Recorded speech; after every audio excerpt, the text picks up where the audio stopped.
Bienvenidos, bienvenidas a otra clase de métodos multivariados. Hoy vamos a trabajar con otra herramienta que es clave para simplificar la complejidad, que es el análisis de conglomerados o cluster análisis. Pensemos una pregunta concreta vinculada a la generación de política pública, donde tenemos 5.000 viviendas y tenemos una encuesta donde se hizo un relevamiento sobre 15 variables socioeconómicas para cada una de esas viviendas en términos físicos, hogares en términos sociales, ¿no?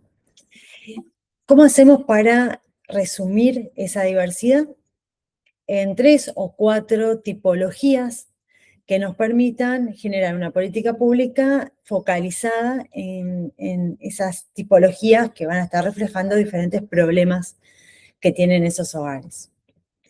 La herramienta en este caso es el análisis de conglomerado, que lo que hace es crear grupos naturales de casos a partir de muchos datos y permite pensar estas estrategias y políticas que sean accionables a partir de identificar esas características comunes que tienen esas 5.000 viviendas. Entonces, esas se van a poder dividir en 3 o 4 tipologías y esas 3 o 4 van a ser como dentro de cada clúster muy parecidas las problemáticas y entre grupos van a ser muy diferentes.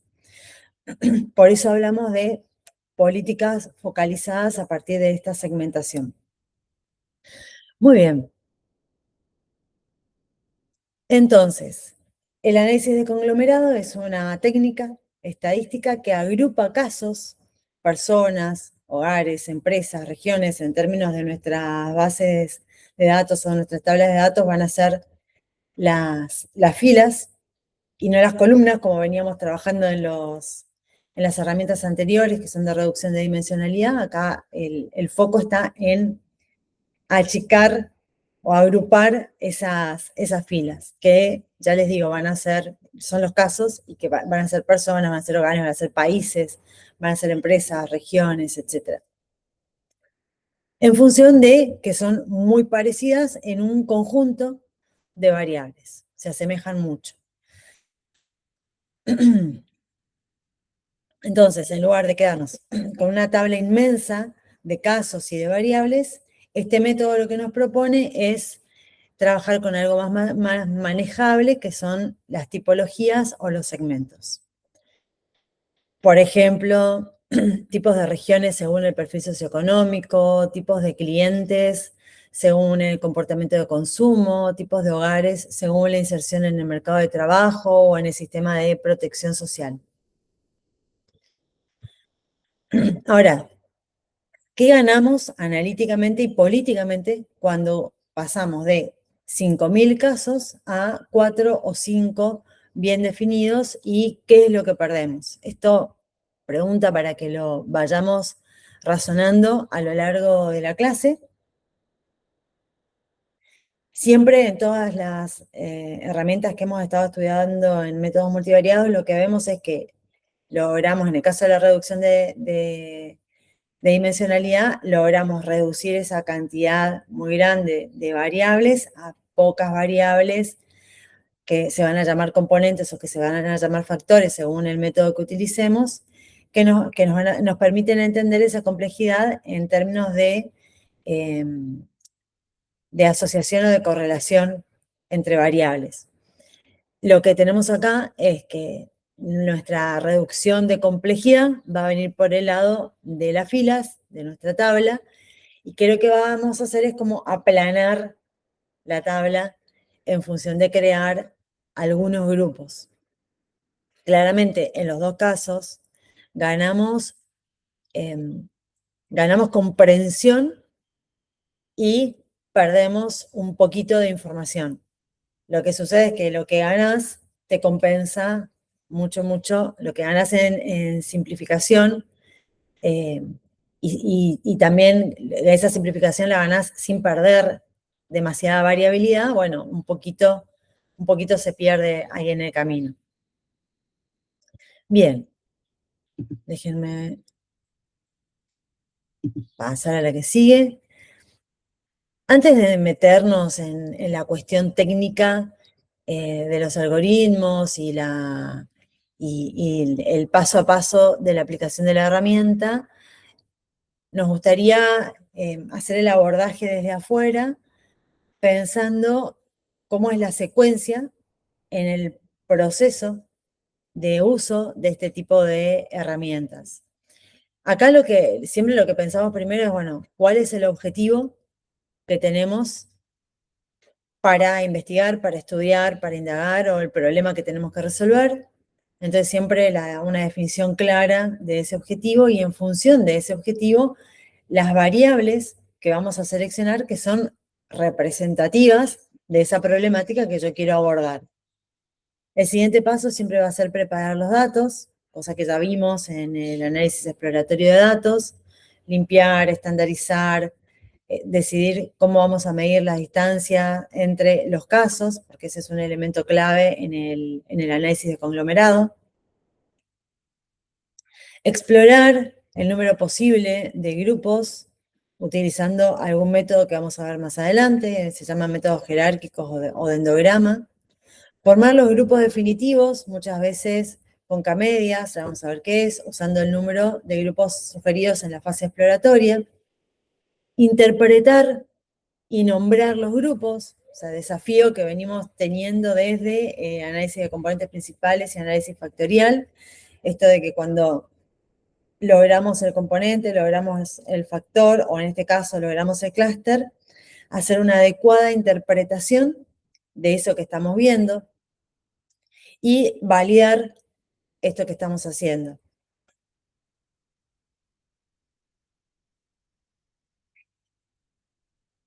Muy bien. Lo que vamos a ver es que el análisis de conglomerados no es un solo cálculo que le tiramos la data y nos da una solución, sino que es un proceso de decisión, es un proceso iterativo, metodológico, donde cada decisión que tomemos va a tener impacto en el resultado final. Y esto también lo hemos hecho en las otras técnicas de análisis multivariante.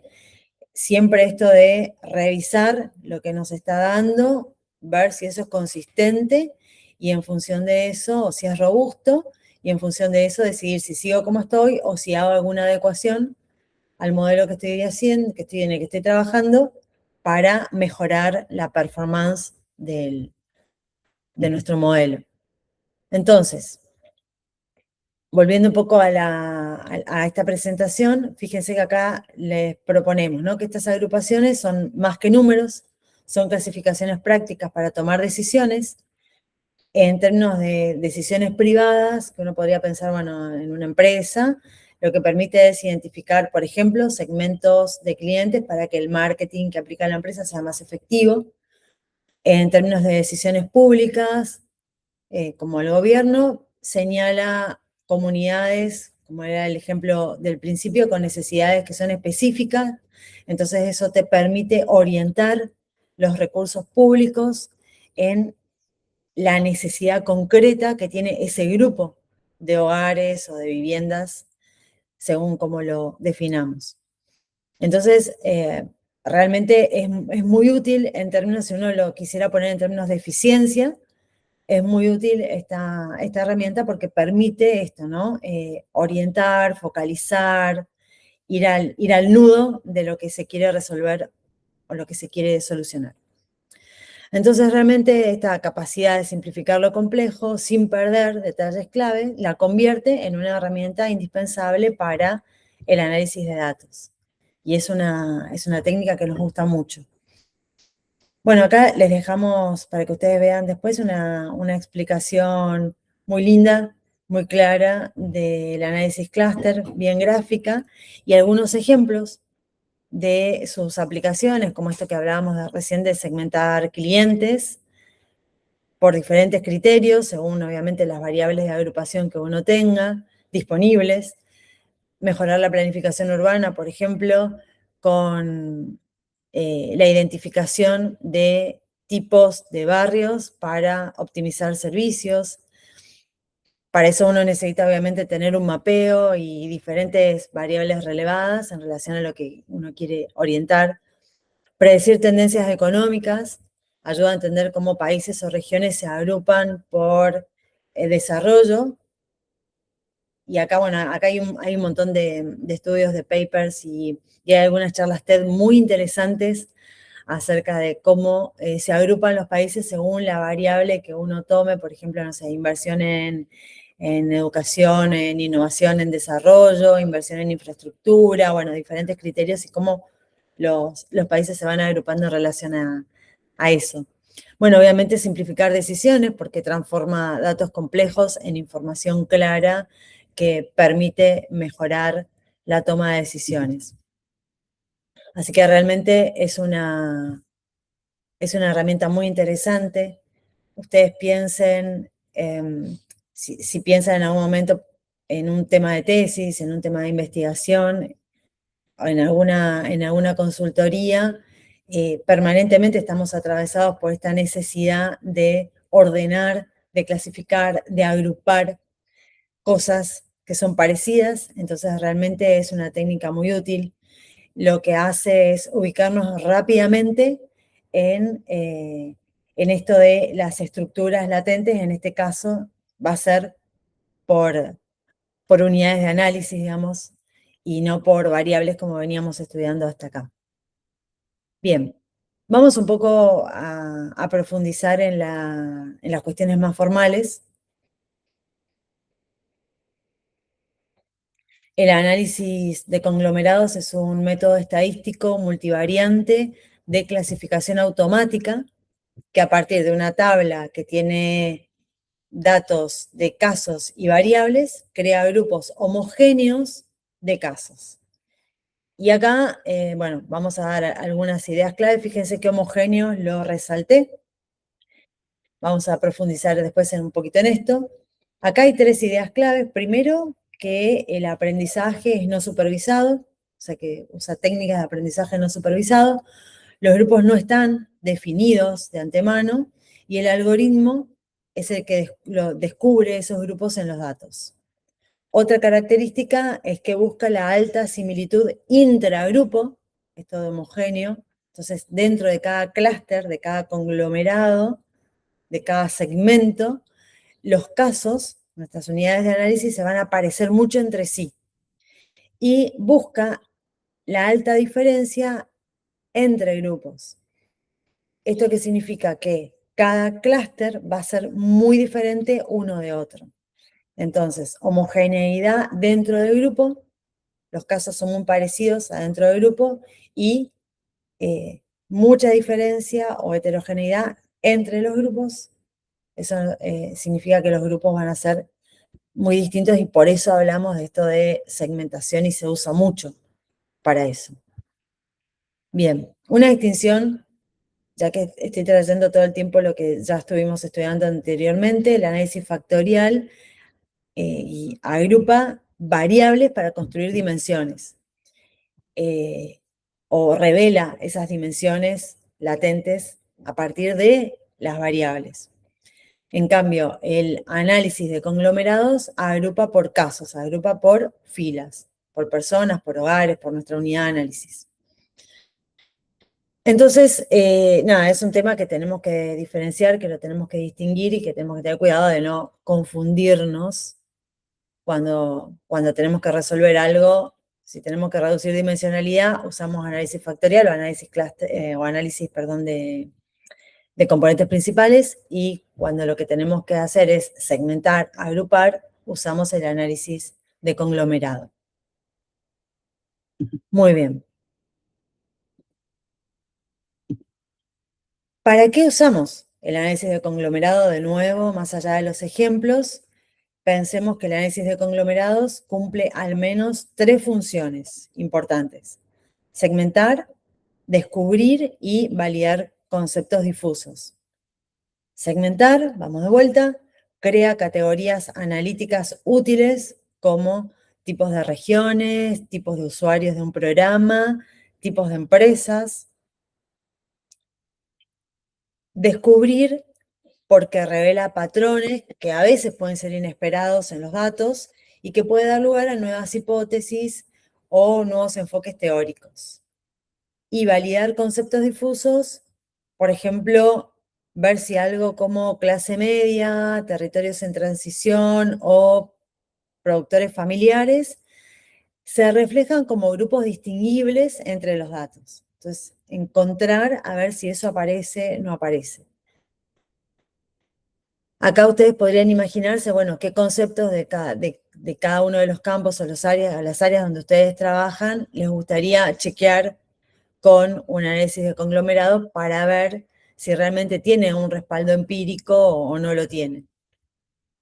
Entonces esta técnica se vuelve como muy interesante, sobre todo cuando se deja de usar como una segmentación comercial y pasa a ser realmente una forma de poner a prueba nuevas categorías. Entonces ahí es donde empieza a ponerse, a tornarse más interesante y sobre todo con el enfoque que tenemos nosotros en el abordaje socioeconómico de cualquier tipo de problemática.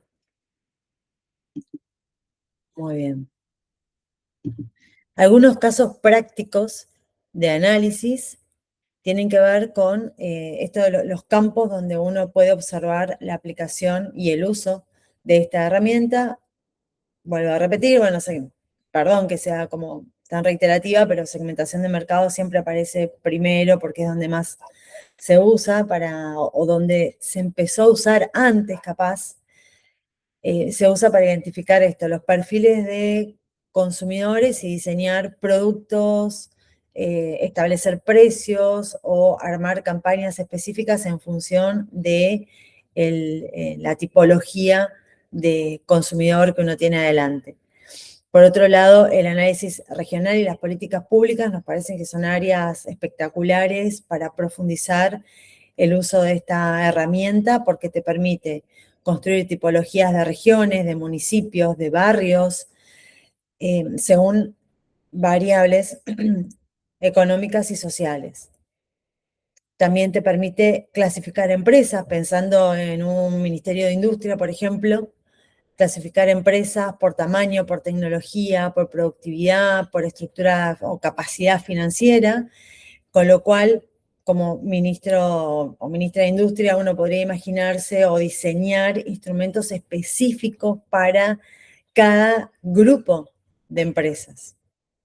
También es re interesante para el estudio de bienestar y de desigualdad, porque te permite agrupar hogares o personas según dimensiones como ingreso, educación, empleo, cuidados, vivienda, y de nuevo, orientar políticas, focalizar programas que sean más efectivos a partir de la identificación de esas problemáticas comunes que tienen diferentes grupos.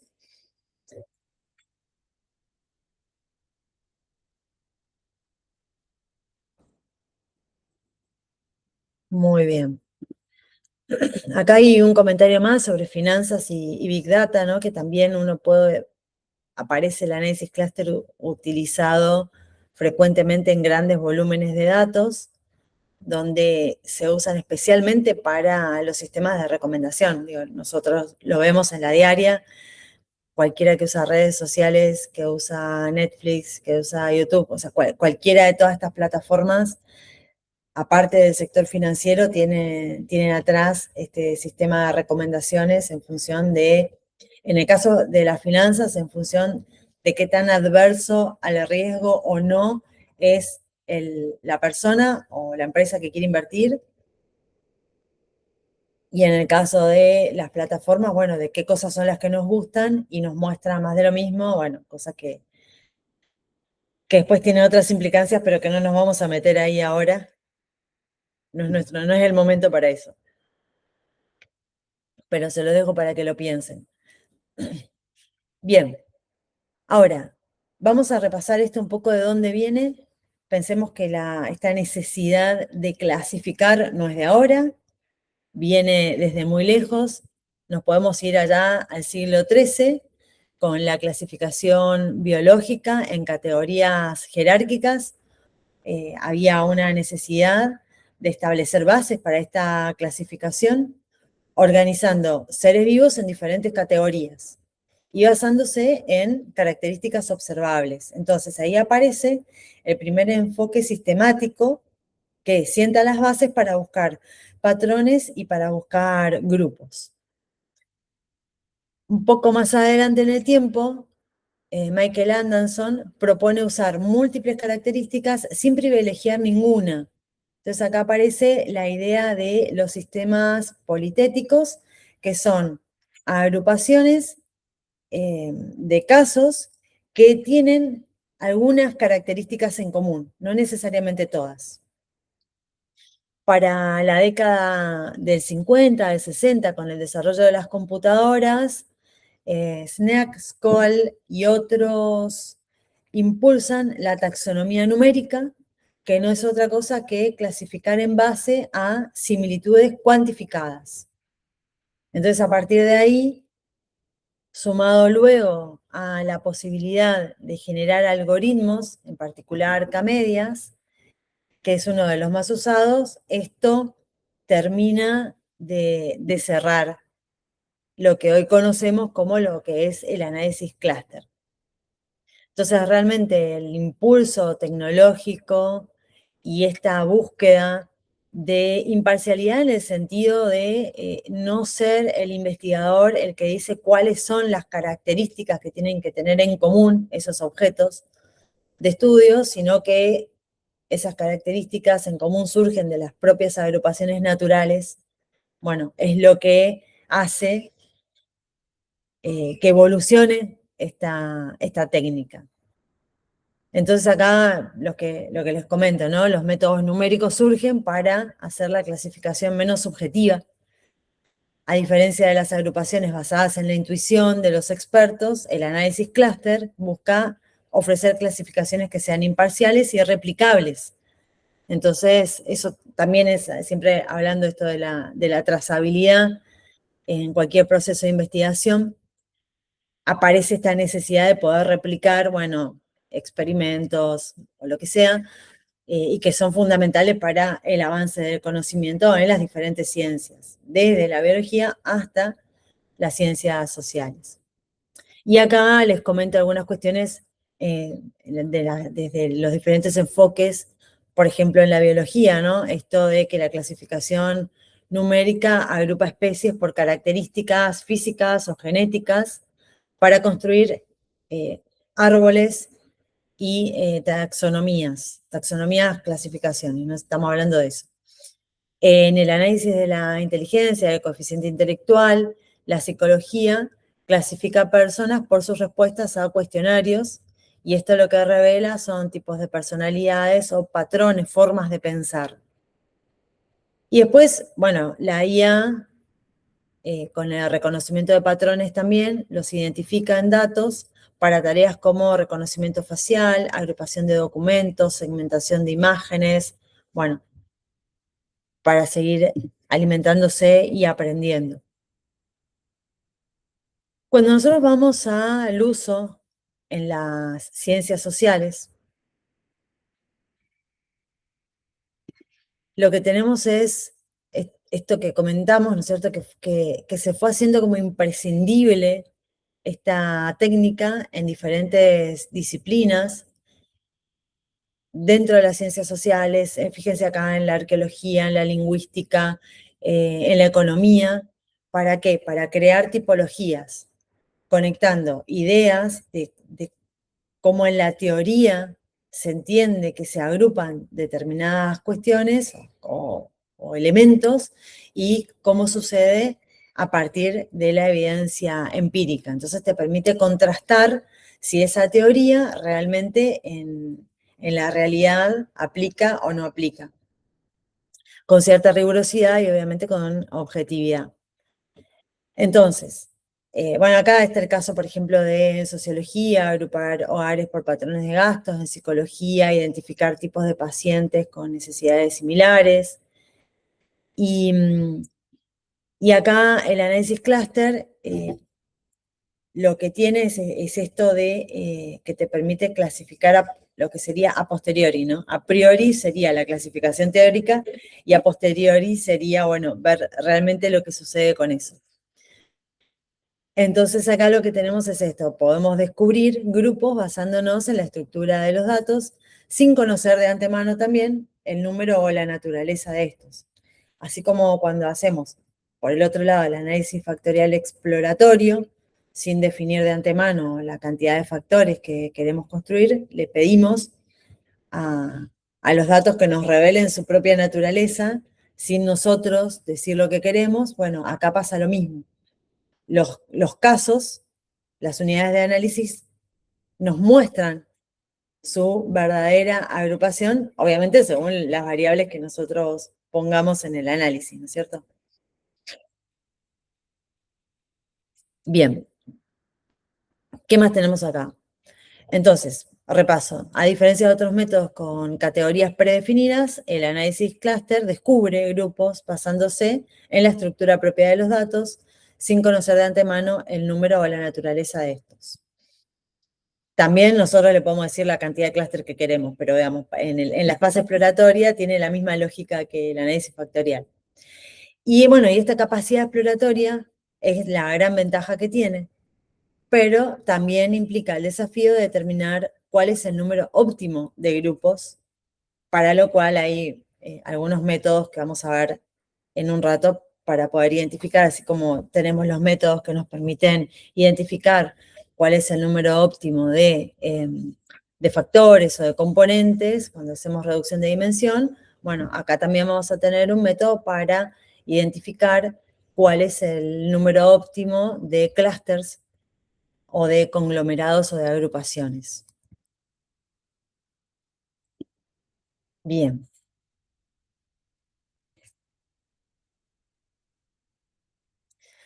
Vamos a lo básico entonces, cómo agrupar datos.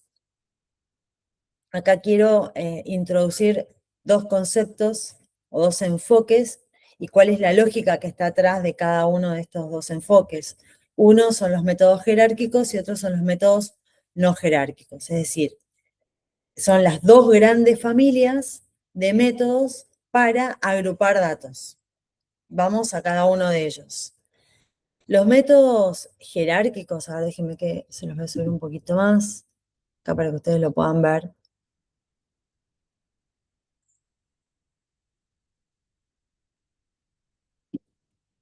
Ahí están.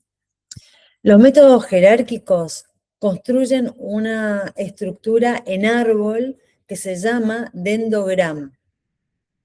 El dendrograma es esto que ustedes están viendo acá, en color rojo, verde, azul. Lo que ustedes tienen en donde están los numeritos serían los casos o las unidades de análisis, y hacia arriba cómo se van agrupando en función de las variables que se incorporaron en el modelo. Entonces, es una versión aglomerativa donde cada caso empieza solo y se van fusionando los casos más cercanos, los más parecidos entre sí, hasta llegar finalmente a un solo gran grupo que es todo el conjunto. Son muy útiles para explorar la estructura de los datos y sugerir el número de clústeres. Por otro lado, tenemos los métodos no jerárquicos, que los llamamos también partitivos o directos, donde se asume desde el inicio que queremos una K cantidad de grupos, le decimos K grupos. Si nosotros ya tenemos, decimos, bueno, yo necesito que este conjunto de casos a mí me lo resuelvan en 3 o en 4. Necesito tener 4 conjuntos, listo. Entonces ahí el algoritmo lo que hace es, y el algoritmo que es el K-medias que habíamos mencionado antes, busca la partición que minimiza la varianza dentro de esa cantidad de grupos que nosotros predefinimos. Son muy eficientes para grandes bases de datos, pero exige decidir cuál es la cantidad de clústeres o de conglomerados que nosotros queremos o necesitamos para la problemática que estemos abordando, según sea el caso. Entonces, acá nosotros podríamos decir, bueno, ¿qué uso? ¿Qué uso? Uso un método jerárquico que agrupe por sí solo y elijo la cantidad de clústeres según la distancia, o defino de antemano la cantidad de clústeres y veo qué es lo que me da. Como siempre, lo que sugerimos, algo que uno tenga alguna cuestión muy específica, lo que sugerimos es usar las dos técnicas. Es decir, primero, así como hacemos análisis factorial exploratorio y después confirmatorio, bueno, acá es lo mismo. Hacemos, cuando estamos queriendo saber cuál es la verdadera naturaleza de los datos que nosotros estamos estudiando, dejamos que nos diga el análisis clúster, que nos revele esa información, y después usamos, digamos, usando métodos jerárquicos, y después usamos un método no jerárquico en todo caso para cerrar eso que tenemos abierto y hacer por ahí otras pruebas. La clave acá es la distancia, es la distancia. Espérenme que voy a repasar acá a ver si me olvidé de decirles algo.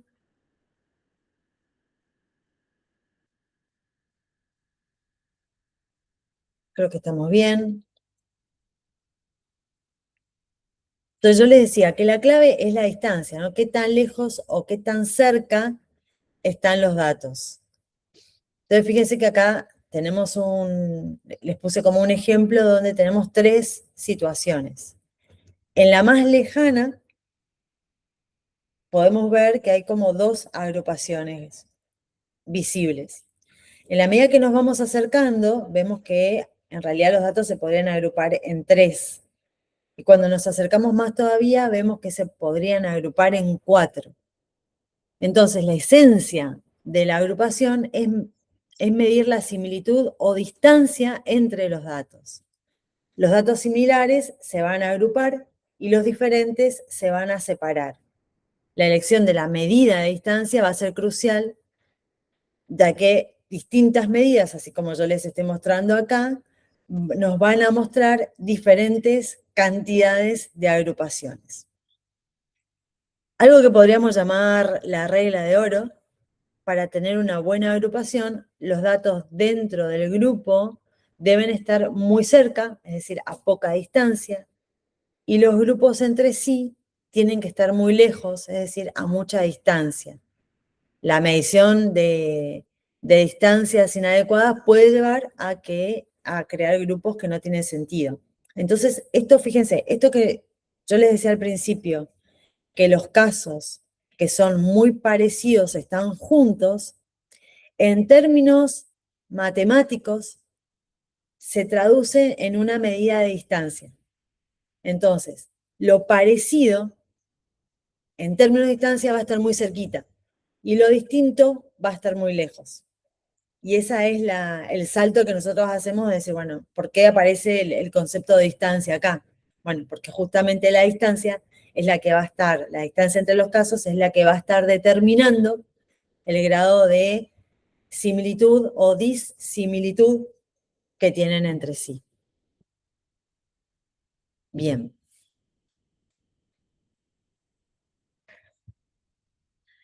Recordemos, si bien que ya lo hemos dicho anteriormente, pero recordemos que para poder asegurar un buen cálculo de distancias, lo que tenemos que tener es mucho cuidado con las unidades en las que estamos midiendo eso que estamos evaluando, esas variables. Entonces, si nosotros tenemos, de nuevo, edad, ingresos y, no sé, metros cuadrados de la vivienda, claramente tenemos unidades, variables medidas en unidades muy diferentes, entonces tenemos que estandarizar.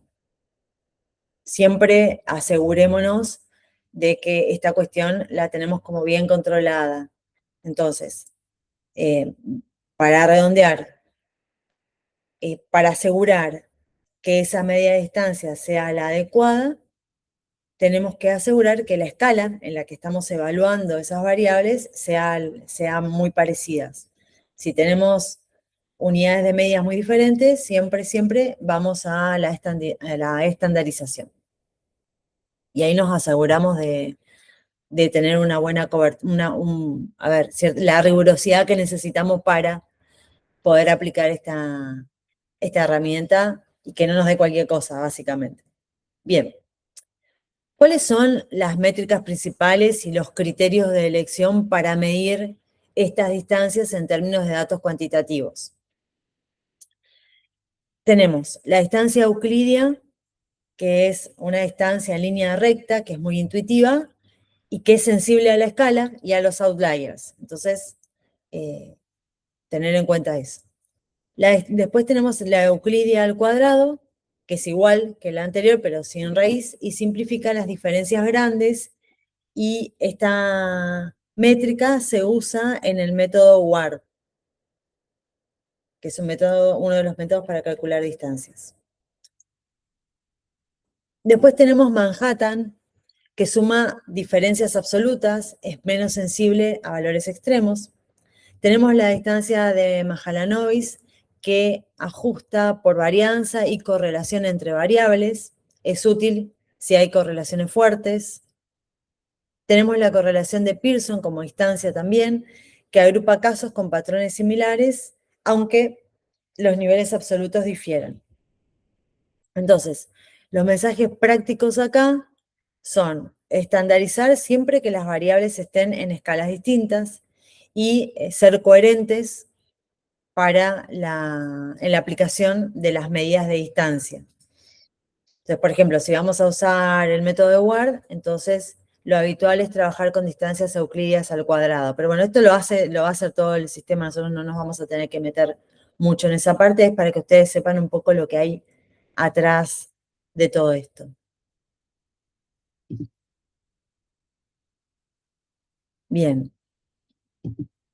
¿Cómo medir las distancias cuando los datos son cualitativos? Porque lo que tiene esta técnica es que te permite usar quanti o quali. Cuando las variables son categóricas, la noción de distancia va a cambiar y acá lo que vamos a tener son coeficientes de similitud para datos binarios. Entonces ahí lo que vamos a estar mirando es la presencia, la coincidencia de presencia o la coincidencia de ausencia. La distancia chi cuadrado para tablas de frecuencias, la distancia de Goober, que permite combinar variables numéricas y categóricas en una misma matriz de proximidad.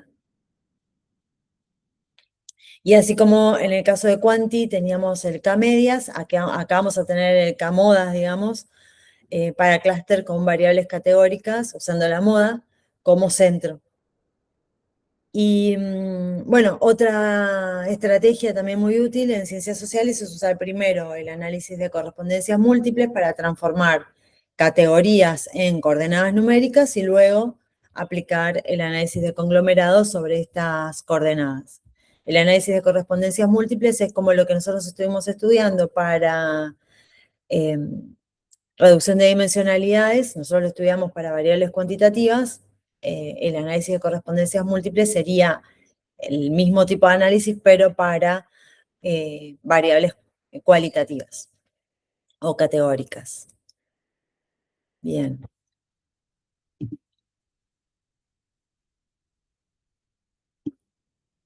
Vamos entonces a la secuencia de los cuidados que tenemos que tener en el paso a paso de la aplicación del análisis clúster o el análisis de conglomerado. Primero,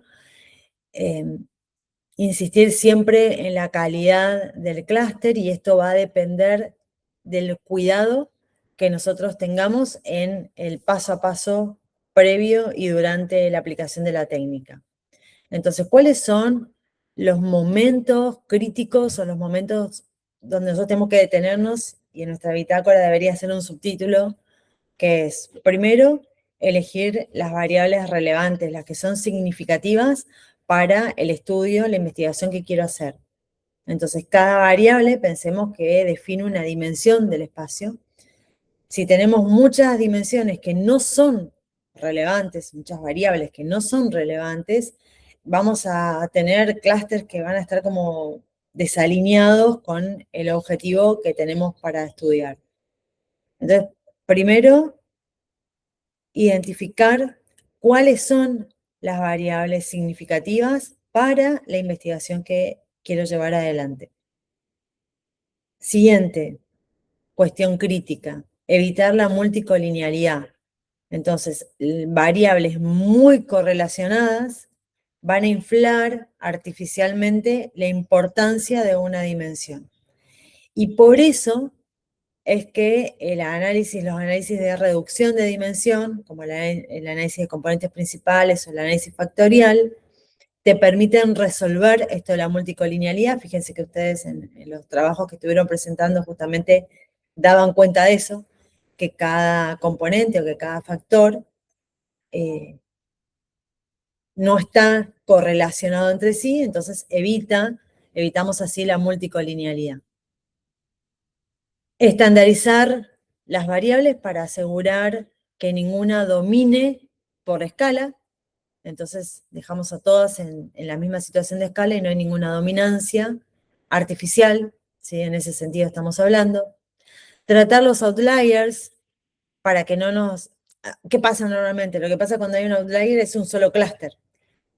Uno lo puede usar si uno lo que quiere identificar es eso, si quiere identificar que hay un clúster formado por un solo tipo o por un solo caso, puede ser útil para determinadas cuestiones, para hipersegmentación, por ejemplo, donde, bueno, yo sé que hay un cliente de extra alto ingreso que va a consumir X cosa y entonces, bueno, quiero extraerle al máximo el excedente del consumidor y entonces me sirve. Pero en general, salvo que yo esté buscando eso, podemos evitar el uso de outliers para que no deforme la estructura de los clústeres. Manejar siempre los datos ausentes con criterios claros, con cuidado de preservar la estructura natural o lo más parecido a lo que es la estructura natural de los datos. Entonces ahí, bueno, eso todo ya lo vimos en el análisis exploratorio de datos, ustedes ya lo saben, pero es la secuencia que sí o sí hay que tener. Entonces, del análisis exploratorio es tratamiento de datos ausentes y outliers siempre. Después, evitar la multicolinealidad, estandarizar y usar variables que sean relevantes para lo que yo quiero estudiar o quiero investigar. Bien. Otros puntos claves también para la preparación es variables con variados, o sea, diferentes tipos de variables, siempre con el cuidado este que decíamos hoy de no usar variables que no tengan ningún sentido teórico, sobre todo cuando estamos en un proceso de investigación para los clústeres que queremos generar. Bueno, otra que no les había dicho, no les había mencionado, pero que acá está también, revisar las distribuciones con asimetrías extremas, si bien no es necesario que tengan una distribución normal, sí tener cuidado de que tampoco sean muy sesgadas las variables. Bien, creo que repasamos todo por acá. Vamos entonces a los pasos en el análisis clúster, el paso a paso. Y ahí tenemos, como dijimos al principio, recapitulando un poco, retomando y planteándolo en una secuencia ordenada, todo lo que vinimos comentando, lo vamos a poner en estos términos. Primero, definir el objetivo, el problema, el proceso, lo que sea que quiero estudiar, investigar o resolver. En función de eso, definir cuáles son las variables relevantes, que si bien está bueno que sean muchas, tampoco que no sean significativas. ¿Sí? Pongámoslo en positivo, que sean muchas y que sean variadas y que sean significativas para el estudio que quiero abordar. Siguiente paso, preparar las bases, con lo que hablamos en el análisis exploratorio de datos, limpieza, estandarización, control de outliers, completitud, todo eso. Lo siguiente es elegir una medida de distancia que sea coherente con el tipo de datos que tengo y hacer una exploración con un método jerárquico, por ejemplo Word, para ver el dendrograma. Entonces, el dendrograma me va a mostrar esa estructura natural de agrupación que surge de los datos sin que yo le diga la cantidad que quiero, y elegir en función de eso que estoy observando la cantidad de clústeres, siguiendo algún criterio, el método del codo, silueta, ahora vamos a ver, y después de eso aplicar K-medias, es decir, K-medias o K-modas, según si tengo variables quanti o variables quali, para obtener una partición más estable y manejable, sobre todo cuando tenemos muchos casos.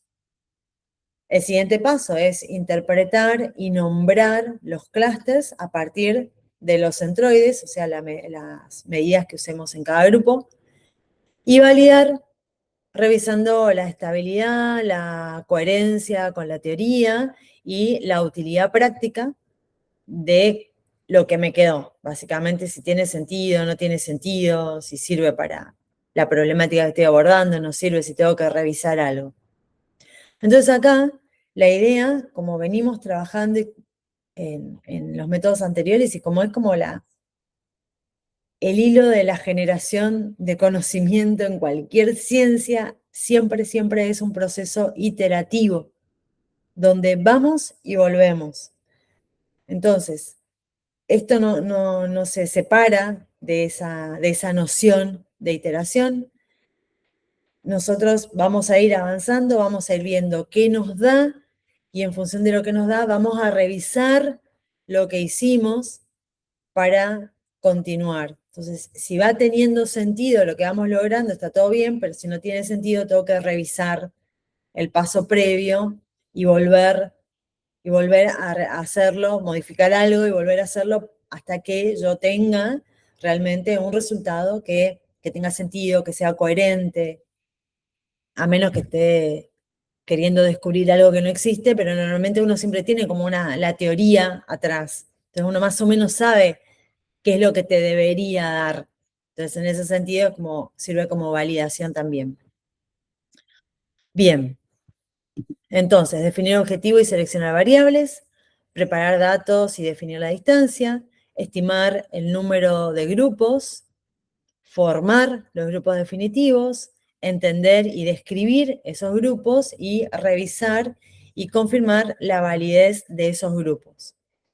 Y pensarlo siempre en términos de que, bueno, no me voy a quedar de una con lo que me dé, probablemente voy a tener que iterar, capaz que voy a tener que volver al principio y sacar alguna variable que está deformando los grupos e incorporar otra para que me den grupos más ordenados o que tengan más coherencia. Bueno, ese tipo de cuestiones son a las que nos referimos cuando hablamos de esto del proceso iterativo y de la validación de lo que estoy haciendo. Bien, un consejo clave: combinar método jerárquico exploratorio para estimar la cantidad de clústeres o conglomerados y un método de partición como K-medias de agrupación definitiva para tener resultados más precisos y robustos, sobre todo cuando tenemos grandes volúmenes de datos. Muy bien. Ahora, cuando nosotros nos metemos o queremos empezar a ver los resultados y tratar de entender qué es lo que nos están mostrando, tanto el dendrograma como los centroides, necesitamos como más elementos para introducir esto, ¿no? Entonces, lo que vamos a tener es que el software que usamos nos va a devolver, nosotros le vamos a meter la data y nos va a devolver los resultados. Y acá hay dos salidas que son muy importantes, que son el dendrograma, cuando usamos el análisis jerárquico, y los centroides cuando usamos K-media. Entonces, cuando estamos en esta fase exploratoria y usamos el dendrograma, lo que vemos ahí es cómo se van fusionando los casos en grupos según distancias, como fue esa especie de arbolito que vimos ahí al principio. Entonces, También vamos a observar que hay saltos grandes en la altura de las fusiones que sugieren cortes razonables para posibles valores de cantidad de clústeres.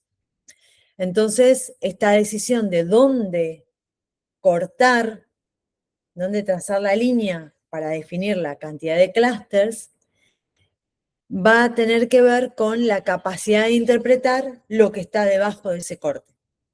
Entonces, la capacidad, digamos, la interpretabilidad del clúster va a estar asociada a la medida que nosotros usemos para definir ese límite.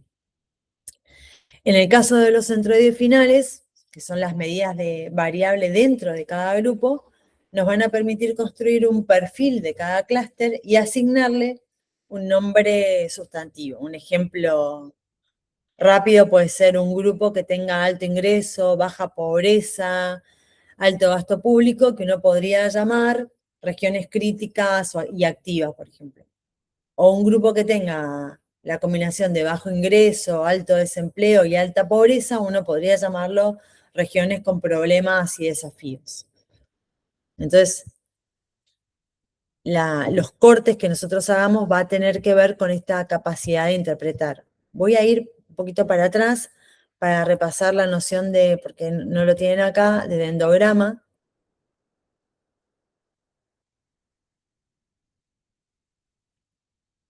Porque estamos hablando de esto de los cortes. Esperen que me pasé. ¿Dónde está? Porque no lo veo.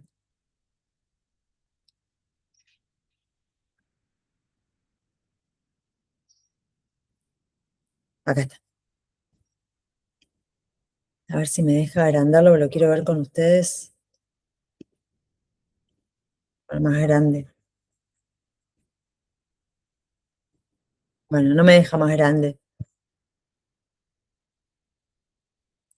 Fíjense que acá está, esto que decíamos, ¿no? Acá abajo están las unidades de análisis, los casos, y lo que tenemos es esta agrupación de abajo hacia arriba, donde los que son muy parecidos, ven estos dos casos son muy parecidos entre sí, entonces están unidos.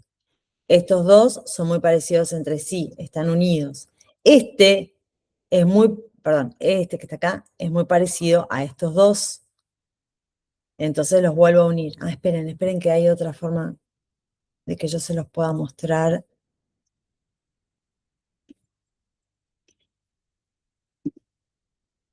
¿Por qué no me deja agrandar? Se los quiero agrandar.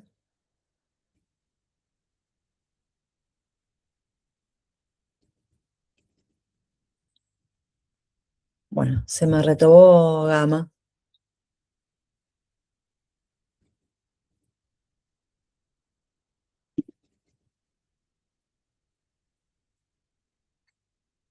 A ver si ustedes lo ven un poquito más grande.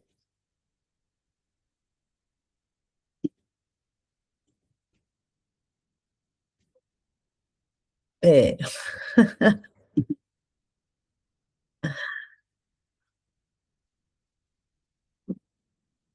me gusta mucho el dendrograma, por eso quiero que lo veamos un poquito más en profundidad.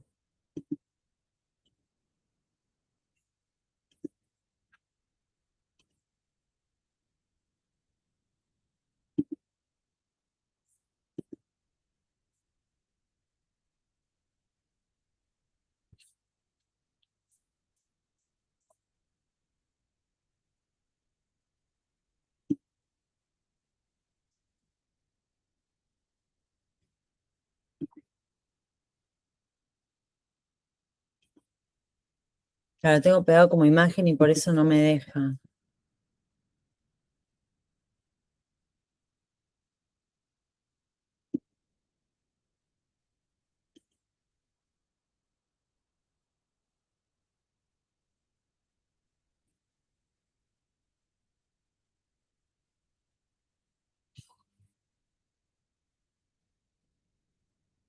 Bueno,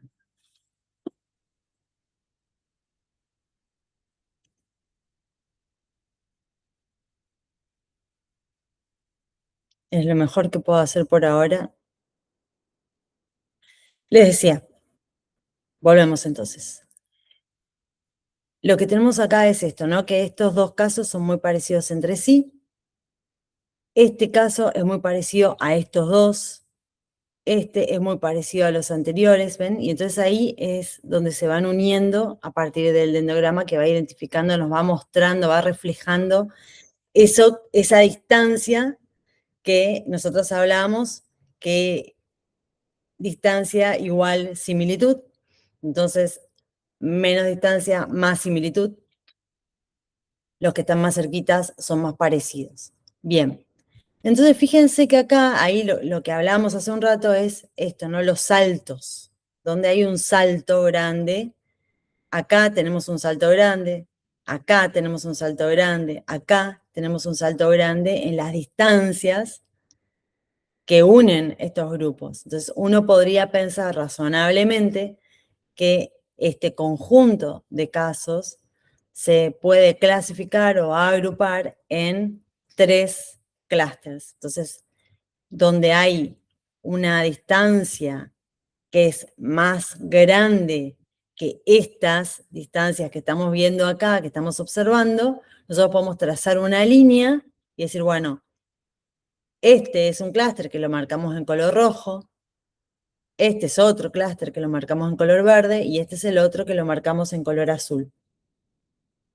Bien, y digo, esto gráficamente, ¿cómo se ve esto de que si la distancia es más grande, más chica? No es que hay una unidad. Uno lo que tiene que observar, o sea, para eso está el clúster, lo que uno tiene que observar es donde hay un salto grande diferente de los saltos chiquititos que tenemos adentro de cada clúster. Acá, y acá es donde decimos esto del proceso de iteración. Este es el momento, en el momento exploratorio, es donde uno puede ajustar, porque si a uno le dan todas distancias muy cerquitas o algo que no está tan claro como esto, probablemente haya variables que están como ensuciando, generando ruido, lo que uno puede llamar generando ruido, confusión, en la conformación de los clústeres. Entonces ahí es donde empieza el proceso iterativo. Tengo que volver, revisar las variables que estoy usando para la determinación del clúster y ver si tengo que sacar alguna, cambiarla, bueno, qué es lo que tengo que hacer, volver a correr el modelo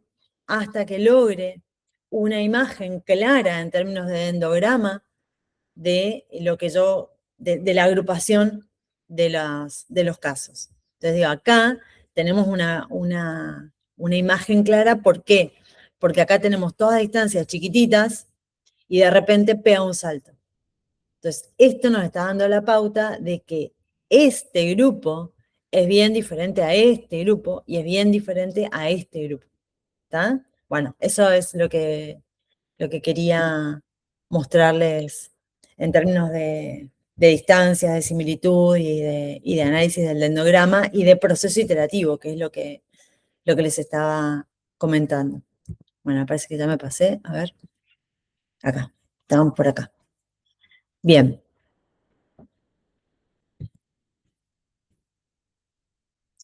Entonces, acá era esto de, bueno, cómo usar el dendrograma, especialmente el dendrograma, porque ese es el que te va a determinar si tenés que revisar o no, porque si vos te vas directamente y le definís vos la cantidad de clúster, el software te lo va a devolver, te va a devolver lo que vos le pidas. Ahora, eso no necesariamente te va a estar mostrando la naturaleza de las agrupaciones, te va a dar lo que vos le estás pidiendo. Por eso es que decimos siempre primero lo exploratorio para ver qué es lo que reflejan los datos y después la etapa confirmatoria. Bien, entonces, para repasar, el dendrograma es el que te va a mostrar este ordenamiento natural desde la base hacia arriba, desde los casos hacia arriba, y ahí es donde vamos a usar este criterio del salto, o sea, la distancia más grande que te separa de la agrupación que está más cerquita, de las uniones, para determinar la cantidad de clúster que vamos a reservar o que vamos a separar o que vamos a definir, perdón. Entonces hacemos el corte ahí, eso significa trazar una línea horizontal y el número de líneas verticales que cruzan esa horizontal va a ser la cantidad de clúster que se van a definir, como yo les mostraba recién, identificado en diferentes colores. Bien. Y entender esto, que esta etapa es una herramienta exploratoria. Después vamos con el método de centroides finales y ahí es donde se perfila cada grupo y ahí es donde, en función de de la cantidad de clúster que nosotros encontramos en ese ordenamiento natural, lo ponemos en el siguiente método usando K medias y ahí ya vamos a tener bien la agrupación que se da dentro de cada uno. Acá les traigo un ejemplo real en función de un estudio que se hizo en España para clasificar 17 de lo que ellos llaman comunas, comunidades autónomas en España, en función de una serie de variables. Fíjense, está el PBI per cápita, la tasa de desempleo, un índice que es un índice que asocia o que muestra un riesgo de pobreza, el gasto público por persona y la deuda pública en relación al PBI, o sea, el nivel de endeudamiento que tiene. Y se preparan los datos, se usa un método inicial para estimar la cantidad de clústeres y un análisis final con cada media para armar finalmente cómo quedan los casos agrupados en cada clúster. Y obtuvieron estos resultados. 4 grupos, es decir, 4 clústeres, 87% de la variación explicada y 17 comunidades que se lograron clasificar según estos perfiles. Entonces, los perfiles de los grupos, según sus puntajes o promedios finales, muestran que hay un conjunto de comunas que son ricas y que son activas, o que uno podría agrupar en ese término. Ahí, bueno, ahí entra Madrid, País Vasco, Cataluña y Navarra, y que tienen como características comunes un alto nivel de PBI per cápita, un bajo desempleo, un bajo riesgo de pobreza, alto gasto público y una deuda moderada. Son regiones que motorizan la economía y donde se genera innovación. Después hay otro grupo que uno podría llamar con problemas y desafíos, donde entran Andalucía, Extremadura, Murcia y Canarias. Y las características que tiene este grupo es que tienen bajo PBI per cápita, alta tasa de desempleo, alto riesgo de pobreza, pero bajo gasto público y que en realidad requieren apoyo social y cambios estructurales. Después tenés el grupo 3, que le llamaron normales y equilibradas. Ahí entran Galicia, Castilla y León, Asturias, Aragón, Cantabria y La Rioja. Y las características comunes que tienen es que tienen un PBI, desempleo e indicadores sociales moderados, economías variadas, diversificadas, con equilibrio en el crecimiento y deuda y gastos públicos medios. Y por último está el grupo que tiene problemas de endeudamiento público, donde aparece la Comunidad Valenciana, Castilla-La Mancha, Islas Baleares, y las características que tienen en común es una deuda pública sobre el PBI muy alta, el PBI per cápita y desempleo medio bajos, y necesitan planes financieros para estabilizar su economía. Entonces, claramente, ¿esto qué permite? Permite identificar estrategias políticas diferenciadas según la problemática que hay en cada una de las regiones.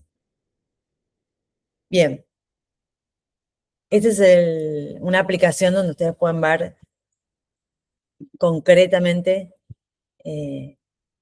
cómo usar en la política pública, por ejemplo, el análisis clúster. Bien, vamos entonces a las conclusiones y al cierre de esta parte. Acá algunas ideas para ir cerrando. Primero, el análisis de conglomerados es exploratorio, descubre patrones, no prueba, de nuevo, no prueba hipótesis causales. Piensen que en todo lo que estamos viendo de análisis multivariante, las técnicas que nosotros abordamos acá son todas descriptivas, exploratorias, para identificar relaciones, pero no causalidad. Su valor siempre va a depender de la calidad del dato, la elección de las variables y la interpretación teórica. Esto lo venimos trabajando desde el inicio y es muy potente, es una herramienta muy potente para tipificar, segmentar, orientar decisiones y siempre es conveniente hacerla dialogar con otras técnicas y con conocimientos de campo. Entonces, estaría bueno que ustedes se puedan imaginar qué tipo de proyecto podrían abordar usando análisis de conglomerado. Ya sean problemáticas de investigación académica, de consultoría, de gestión pública, cuestiones que a ustedes les interese. Bueno, ¿dónde se imaginan ustedes aplicando este tipo de herramientas? Y en relación, como siempre, a las ventajas y desventajas que pueden llegar a tener, pensemos, en términos de ventajas, descubrir patrones en datos complejos sin necesidad de categorías previas, entonces esto es clave. Esto también es una técnica que nos permite trabajar con muchos indicadores a la vez, construir perfiles que tengan, que sean útiles, generar tipologías para segmentar y orientar políticas o estrategias. Bueno, todo eso es el núcleo de los beneficios que tenemos cuando usamos el análisis clúster. La desventaja es que va a ser muy sensible a las decisiones que tomemos durante el proceso de aplicación de la técnica. Entonces ahí de nuevo los llamados de atención en las variables que usamos para hacer la clasificación, en las instancias, en las unidades, en las instancias que nosotros elegimos para hacer el corte, en el método que usamos para establecer las agrupaciones. El cuidado que tenemos que tener con los outliers y con las escalas, digo, las desventajas claramente se pueden resolver en la medida que nosotros seamos rigurosos, rigurosas en el proceso de aplicación, que fueron todas las llamadas de atención que fuimos haciendo a lo largo de la clase. Y por último, como siempre, tener como muy claro que esto no es un análisis de causalidad, ni es un análisis explicativo, sino que es exploratorio y de asociación en todo caso, pero no de causalidad. Entonces, una frase que nos gustaría que ustedes se lleven de acá es que el análisis de conglomerados no reemplaza la teoría, la necesita para ser realmente útil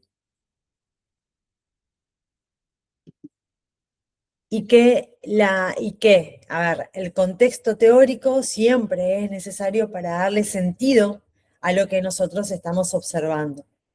Y que lo usamos en los dos, para los dos lados, ¿no es cierto? Primero, para validar la teoría y segundo, la teoría para entender los datos. Esa es la idea que nos gustaría que ustedes se queden. Bueno, finalmente decirles que esto en un proceso de investigación, lo que te permite al ser exploratorio, siempre todo lo exploratorio es muy creativo, o sea, tiene toda una instancia de descubrimiento, por eso es tan interesante la fase exploratoria. También que uno necesita después la fase de identificar cuál es la causa del problema para poder ir al punto. Sin embargo, siempre todo lo exploratorio te permite como abrir y ver cosas que quizás con otros enfoques uno no lo puede hacer. No, por eso nos parece tan interesante que ustedes se lleven estas herramientas que tienen esta característica de no predefinir, sino que la propia evidencia te muestre la naturaleza de lo que está sucediendo. Bien, entonces esto, ¿no? Que para investigación es muy útil en este sentido, en el sentido creativo y en el sentido de descubrimiento. Después, para formulación de políticas es clave para, de nuevo, focalizar, para hacer más eficiente el uso de los recursos públicos, focalizando en problemáticas comunes.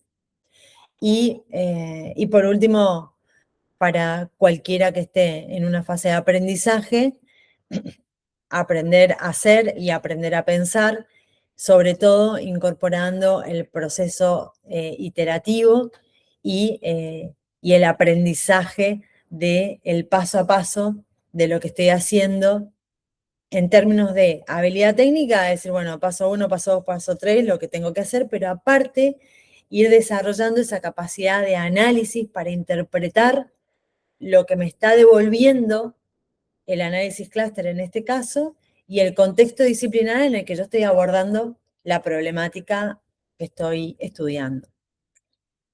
Muy bien, espero que les sea de utilidad y nos vemos en la próxima clase.